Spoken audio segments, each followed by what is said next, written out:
Creating Manhattan, I think first and foremost, is a leap of faith, especially all the ways that people talk about making him or have talked about making him over the years.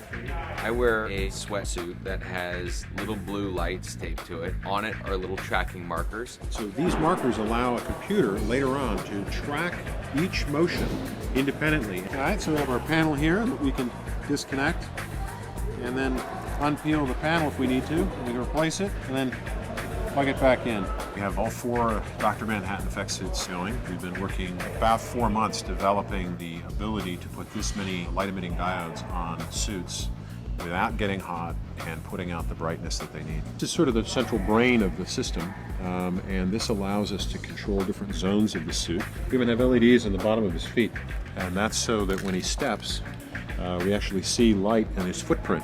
All of this circuitry controls each zone, allows us to change brightness, so if we need more brightness in one spot and not in another. One other aspect of Dr. Manhattan that's really, really important is the fact that he glows blue. Thousands of LEDs that put out this nice diffuse light that can light everything around him. It's become a major lighting source in the movie in some scenes. Whenever Laurie, for example, talked to Dr. Manhattan, all the sparkle in her eyes became more magical and did half the lighting for us sometimes. They paint little dots on my face every day that are also tracking markers. We're going to do 34 expressions. Okay. After we do those expressions, we're going to do something called a range of emotion expressions. Okay. And it's something like happy, Right. sad, anger.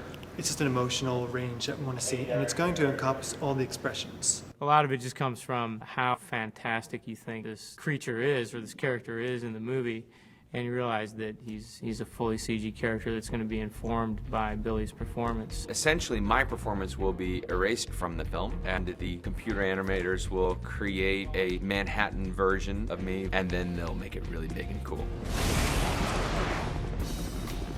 We're in Dr. Manhattan's lab.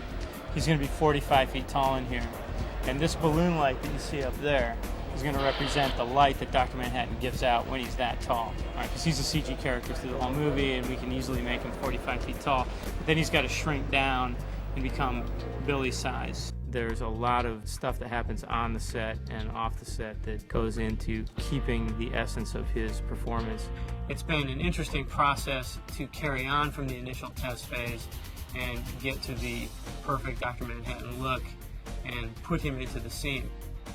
We've had a lot of discussions in the screening room about how to downplay it and keep it really true to how Billy is doing the performance, and it's a lot in the face, and I'm really amazed that we got that.